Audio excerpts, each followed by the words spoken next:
dad who was a bad role model. In fact, he was great to my mother and me. He brought her flowers, and he always read me bedtime stories. So it wasn't like I had a childhood that set me up for failure. So I met this guy my senior year in high school. We both ran into each other at a fast food restaurant. He offered to pay for my meal if I agreed to sit and chat with him. I was working a minimum wage job, so I agreed. No harm in just a little talk, right? We had a nice conversation. I learned that he was a college sophomore, lived in an apartment about 5 miles from my house, and he had pet goldfishes named Curly, Mo, and Larry. The next few months were uneventful.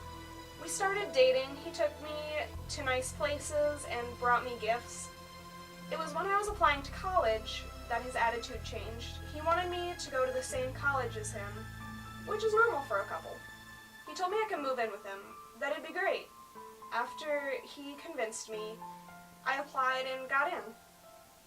When I was moving to his apartment from my parents' house, he wouldn't let me carry the boxes. He said I was too weak. I took it as him trying to be a gentleman, but it still bothered me a little. From there I learned that he was a major germaphobe. He would pick things up off the ground with a handkerchief. He would clean compulsively. I honestly don't know how he got anything done. I quickly learned the unspoken rules of the house, though. Mop when anyone walks in with shoes on, dishes were to be done when you were done with the dish, and dusting was once a week, while vacuuming was daily. From there, he changed rapidly. I had a curfew, and he wanted to know where I was all the time when I wasn't home.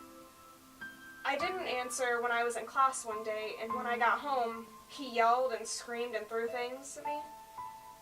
I stayed the night at my friend's that night. He warned me, but in the morning when my boyfriend greeted me with flowers and a stuffed animal, I was putty in his hands again. So things were great again for the next few weeks. That's when it got bad.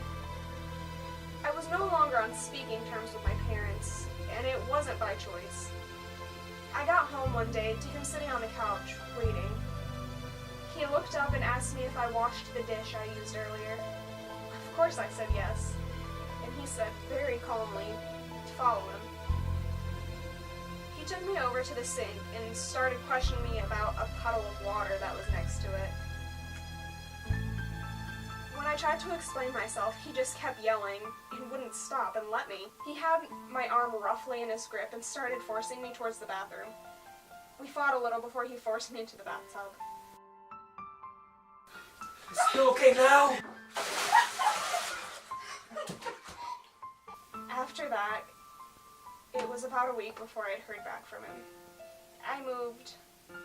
My stuff was still in boxes at my friend's house even. I started talking to my parents again, and all seemed to be going great, actually.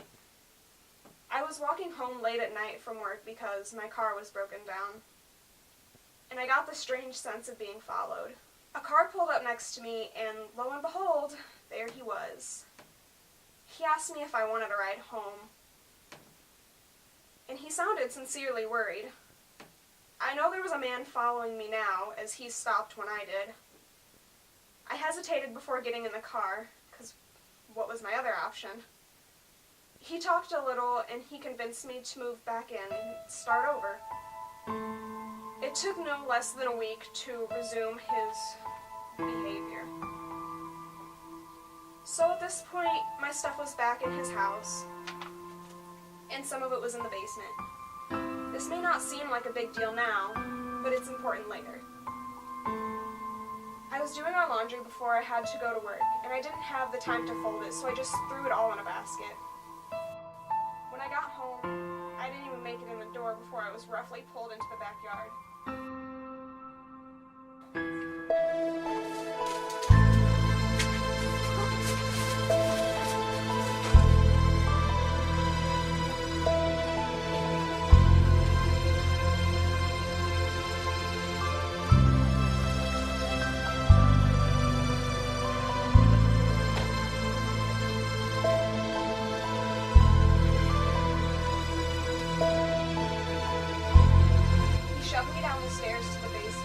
locked the door behind him. I was down there for a while, waiting in the blistering cold. My phone didn't have any service, and the battery was running out. He finally came a few hours later, apologizing profusely. Hey. I just want to apologize. I'm sorry about what I did.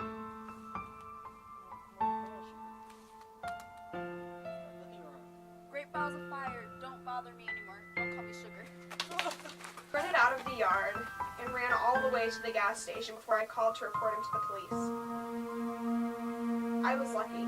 I walked away without any physical damage, but it is nothing a person should have to live through. If anyone you know is in an abusive relationship, call the National Domestic Violence Hotline at 1-800-799-7233. It makes it